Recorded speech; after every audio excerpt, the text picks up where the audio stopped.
Selamat pagi anak-anak. Jumpa lagi dengan saya, Joni Kristianto. Semoga kalian sehat-sehat selalu ya. Untuk video kali ini saya akan jelaskan mengenai struktur teks laporan hasil observasi.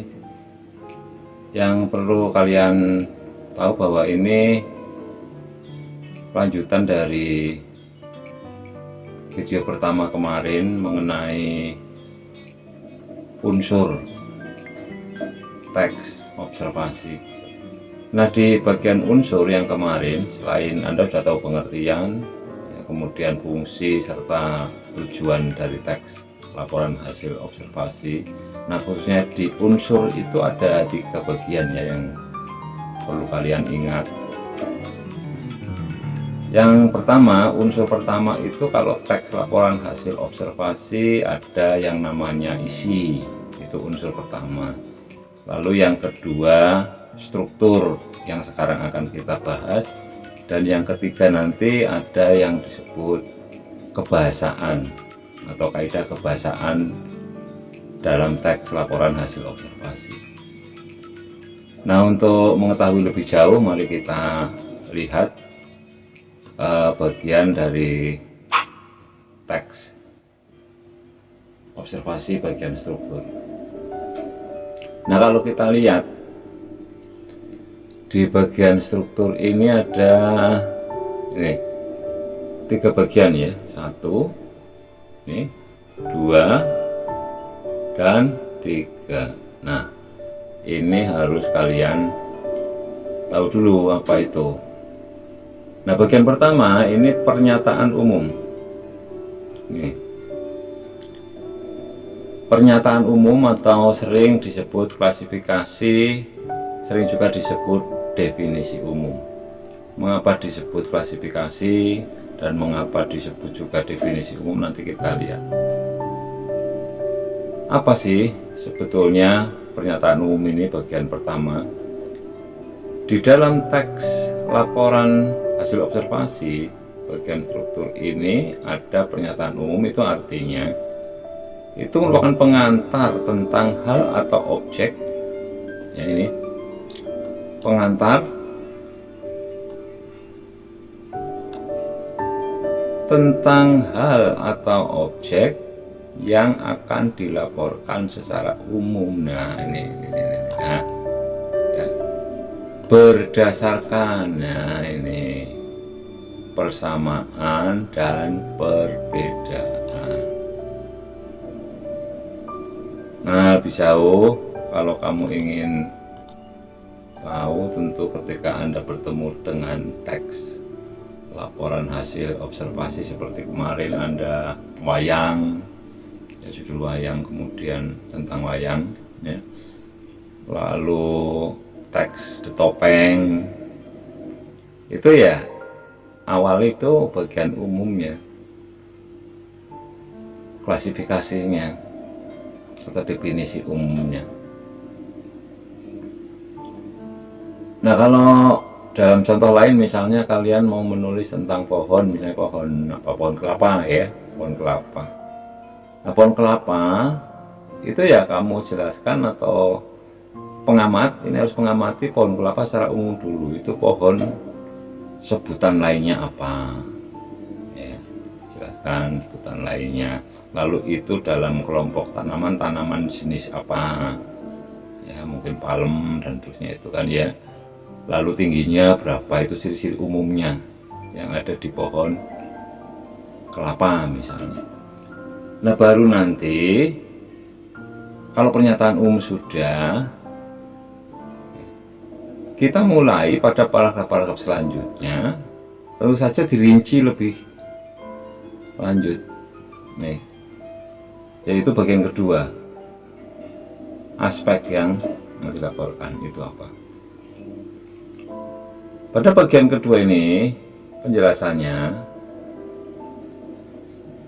adalah bahwa bagian kedua ini atau aspek yang dilaporkan sebetulnya merupakan penjelasan dari objek yang diobservasi, yang disajikan dalam bentuk perincian secara urut berdasarkan kriteria tertentu. Jadi rincian ini penjelasan lebih rinci, penjelasan yang lebih rinci dari apa yang sudah di awal tadi, di bagian pengantar tadi atau pembuka tadi, di bagian pernyataan umum. Di sini lebih rinci lagi. Nah, kalau itu pohon kelapa misalnya, ya kita tahu di pohon kelapa itu nanti akan kita rinci bagian-bagiannya dari pohon kelapa itu. Di pohon kelapa itu kan ada batangnya, ada pelepahnya, ada akarnya, ada buahnya, ada daunnya, dan seterusnya itu kan ya. Kamu rinci di sana, atau seorang pengamat harus jeli itu merinci bagian-bagian ini. Karena dengan rincian ini orang yang membaca atau yang menerima laporan menjadi jelas bahwa pohon kelapa ternyata bagian-bagiannya lebih detail dari sekedar yang umum-umum itu tadi, bahwa pohon kelapa tingginya berapa, asalnya dari mana, ya itu. Tidak hanya sekedar itu, tapi lebih rinci. Dan ini pasti hubungan antara bagian pertama kedua ini itu harus erat sekali. Jangan di sini tentang pohon kelapa, tapi di sini deskripsinya bukan deskripsi pohon kelapa, tidak menceritakan pohon kelapa. Ya ini berarti hubungan tidak erat, ya, hubungan tidak erat. Nah, kalau mau dikembangkan ini bisa menjadi satu paragraf. Di sini mungkin 1 atau 2 paragraf. Ini mungkin 2 atau 3 paragraf di bagian kedua atau bagian deskripsi bagian. Ini tergantung pada bagaimana kita melaporkan dan upaya mengembangkan atau merinci bagian-bagian itu lebih banyak lagi. Jadi ini pernyataan umum dengan aspek yang dilaporkan, tergantung mau dikembangkan menjadi 2 paragraf, 3 paragraf, 5 paragraf, boleh. Tergantung kita ya, bagaimana kita membahasakannya dari apa yang sudah kita amati. Nah, sekarang kita masuk yang ketiga. Bagian ketiga dari struktur teks ini yang juga tidak kalah penting adalah deskripsi manfaat. Nah, mengapa ini deskripsi manfaat harus muncul? Sebetulnya berasal dari bahwa kepercayaan kita semua, dunia ini tentang hal atau objek yang ada di dunia ini pastilah punya manfaat. Nah, di dasar itulah maka muncullah ketika kita melihat atau mengamati atau mengobservasi objek tertentu atau hal tertentu, kita selalu akan melihat manfaatnya atau berpikir manfaat dari objek itu. Contohnya tadi ya, tumbuhan pohon kelapa itu jelas itu banyak manfaatnya. Daunnya untuk itu ketupat ya, terus apa lagi, buahnya apalagi, ini untuk manfaat kesehatan banyak sekali ya. Airnya dari buah itu ya tidak kurang-kurang lah ya. Untuk kita sudah tahu kalau di pramuka itu simbolnya tunas kelapa, itu pasti banyak manfaatnya itu kelapa. Dihayatinya begitu, di pemahaman kita semua begitu. Jadi biasanya akan dimunculkan itu manfaat dari objek atau hal yang kita amati. Jadi kalau pengertiannya secara ringkas begini, deskripsi manfaat itu upaya untuk menunjukkan bahwa setiap objek yang diamati memiliki manfaat atau fungsi dalam kehidupan. Jadi bukan sesuatu yang sia-sia. Adanya hal itu di dunia bila punya kebermanfaatan. Ini jelas ya, untuk catatan saja ini bahwa di bawah itu teks laporan ini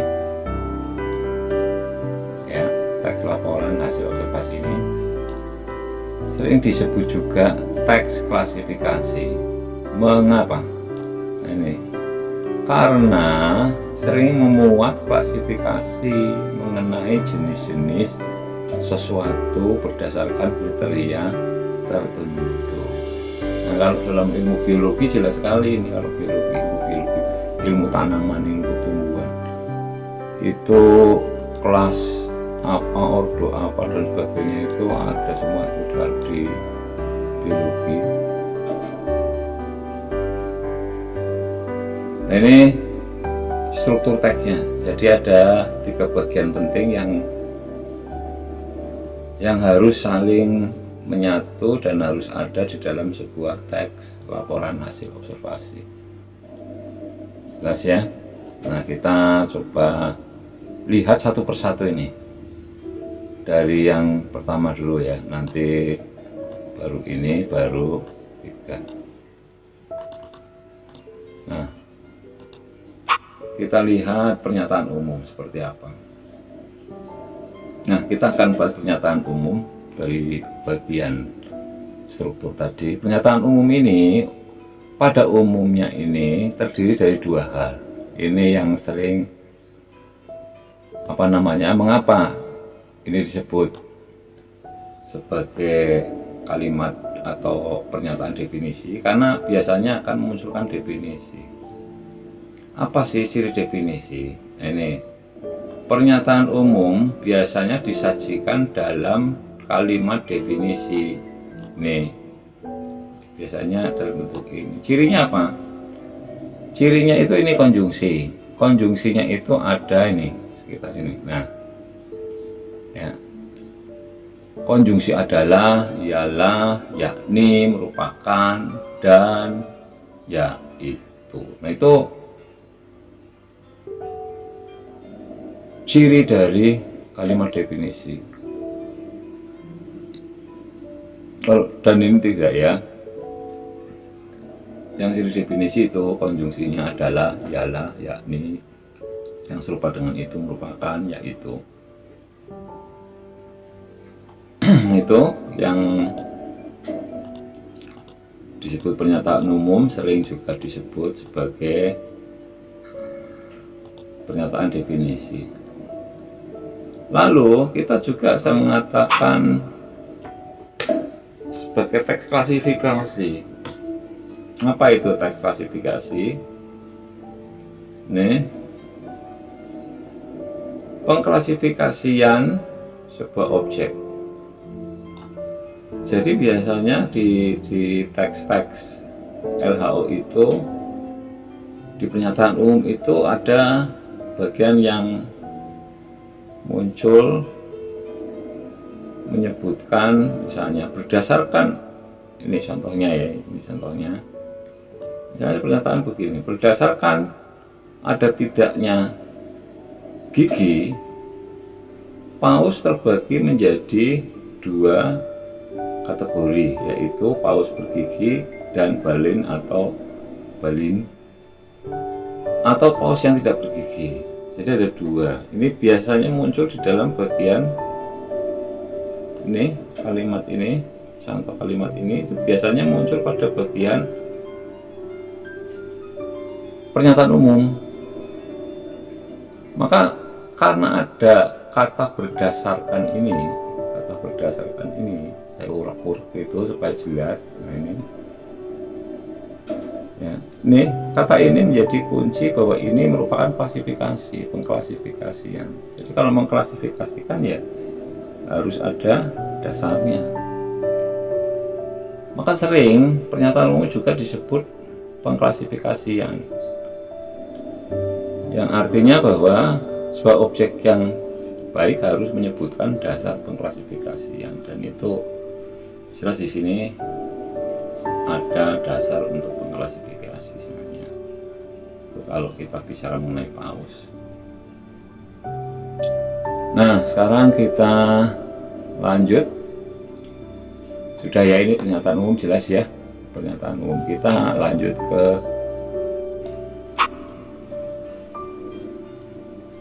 nanti kalau tidak jelas Anda bisa tanyakan lebih jauh di WA saya. Nah, sekarang kita masuk ke deskripsi bagian. Apa itu deskripsi bagian? Jadi kalau tadi pernyataan umum ya yang sering disebut definisi atau pengklasifikasian atau teks klasifikasi, sekarang kita masuk bagian kedua, yaitu deskripsi bagian dari teks laporan hasil observasi. Ini penting untuk rincian setelah si pengamat atau si peneliti mengamati objek itu secara umum, baru masuk ke deskripsi bagian. Nah, deskripsi bagian yang baik itu harus disajikan ya mengikuti, nah ini disajikan mengikuti urutan, ini harus, ini wajib, ini urutan dalam pengklasifikasian. Nah, pengklasifikasiannya berdasarkan apa, yaitu ikuti saja. Kalau berdasarkan misalnya tinggi rendahnya sebuah objek, ya ikuti saja aturan main untuk itu, rincian dari pengklasifikasian itu. Ya, ini deskripsi bagiannya harus ke sana. Kalau bagian-bagian dari tumbuhannya, seperti kelapa tadi tumbuhannya, bagian-bagiannya ya bagian-bagiannya itu seperti batang, ikuti saja itu yang harus dijelaskan lebih rinci. Nah, yang kedua, jadi deskripsi bagian inilah bagian deskripsi, pada bagian inilah setiap jenis objek ya atau bagian objek dari diuraikan secara lebih detail. Nih, di sini harus dirinci lebih detail, penguraiannya lebih detail. Nah, ini cirinya untuk deskripsi bagian. Entah Anda ketika mengamati sebuah tulisan atau Anda nanti membuat teks observasi, ini ada rincian, bagian rincian. Dan yang ketiga, itu setiap objeknya dijelaskan dengan menggunakan kalimat deskripsi. Ya tentu saja, karena ini memang deskripsi bagian, maka harus deskripsi. Misalnya kalau itu buah, ya di pohon kelapa itu ya kamu sebutkan ya, ciri buah di pohon kelapa itu seperti apa. Itu berarti Anda sudah mengupayakan mendeskripsikan. Kulit buahnya seperti apa, hijau misalnya, kemudian dagingnya, daging buah itunya apa warnanya, itu serinci mungkin, dan itu dibuat kalimat deskripsinya. Nah, begitu untuk deskripsi bagian. Dan yang bagian terakhir kita lihat yaitu deskripsi manfaat. Nanti kita lihat ini. Nah, ini deskripsi. Oh, ini contoh dulu kalimat deskripsi. Kamu lihat tentang wayang ya, ini sudah ada di buku teks, silahkan nanti didalami saja. Ini contohnya. Kalau tadi kan saya mencontohkannya pohon kelapa, kalau ini di sini wayang. Nah, ini bagaimana mendeskripsikan wayang ini dari sisi ini ya, terbuat dari wayang dari kulit, ada yang mungkin dari kalau wayang golek itu ya dari kayu mungkin ya. Ini nanti silahkan dibaca, itu sudah ada di sana. Nah, kita lanjutkan saja ke manfaat. Cepat saja ya. Nah, deskripsi manfaat ini, bahwa teks laporan hasil observasi biasanya diakhiri dengan ini, biasanya terletak di akhir ya, meskipun tidak selalu. Diakhiri dengan deskripsi manfaat. Dan manfaat objek yang diobservasi tersebut dapat dilihat dari berbagai sudut pandang. Ya, memang eh, manfaat katakanlah pohon kelapa ya, itu bisa dilihat dari berbagai sudut pandang. Kalau itu untuk kesehatan ya manfaatnya tentu saja menyehatkan tubuh. Bagian apanya menyehatkan tubuh, untuk sakit-sakit apa. Kalau orang ekonomi yang melihat kelapa itu, wah itu bernilai ekonomi tinggi, bisa dijual dengan harga seperti apa, kemudian bagaimana teknik menjual untuk pohon kelapa itu. Ya, ini sudut pandang yang mungkin bisa digunakan saat kita membuat teks ya, dari sisi manfaatnya, pandangan kita seperti apa. Ini bicara semuanya isinya pastilah harus manfaat. Nah, sekarang kita lihat contohnya seperti apa.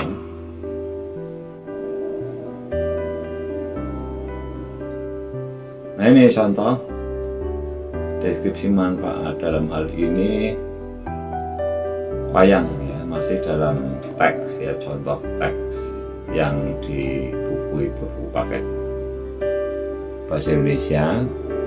Nah, ciri-ciri utamanya ini dimanfaatkan ya, ini kan berarti lalu bermanfaat, lalu ada digunakan, lalu ada menjadi. Ini kata-kata yang mengarahkan pikiran kita pada manfaat wayang. Silakan nanti juga ini dibaca sendiri, dipahami di buku teks lebih rinci lagi penjelasannya. Ya, cukup jelas, ini tidak terlalu berbelit-belit ya. Nah, ini kita masuk ke tugas. Ini tugasnya silakan Anda nanti baca buku paket di halaman 23-24 tentang teks yang berjudul Mengenal Suku Baduy. Lalu kerjakan di situ tugasnya. Nah, kamu nanti bisa buka bukunya ya. Ini pertanyaannya, apakah dalam teks itu terdapat pernyataan umum?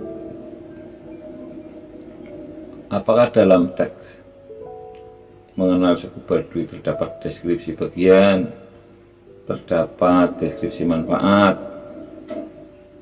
Ya, ini dipertanyakan. Tinggal sebut saja, kalau ada ya ada pernyataan umumnya, tunjukkan mana. Deskripsi bagian mana, tunjukkan. Ya, deskripsi manfaat juga tunjukkan. Lalu yang kedua, apabila teks laporan hasil observasi itu tidak lengkap, ini tidak lengkap, maka lengkapilah isi teks laporan hasil observasi tersebut sehingga menjadi teks laporan hasil observasi yang lengkap. Gampang ya tugasnya. Ini tugas kalau nggak salah. Nah, ini tugas kedua. Kalau ini tugas pertama ya, ini tugas kedua. Kamu baca laporan hasil observasi berjudul sampah. Ini buku sudah ada semua, tinggal kamu ikuti saja.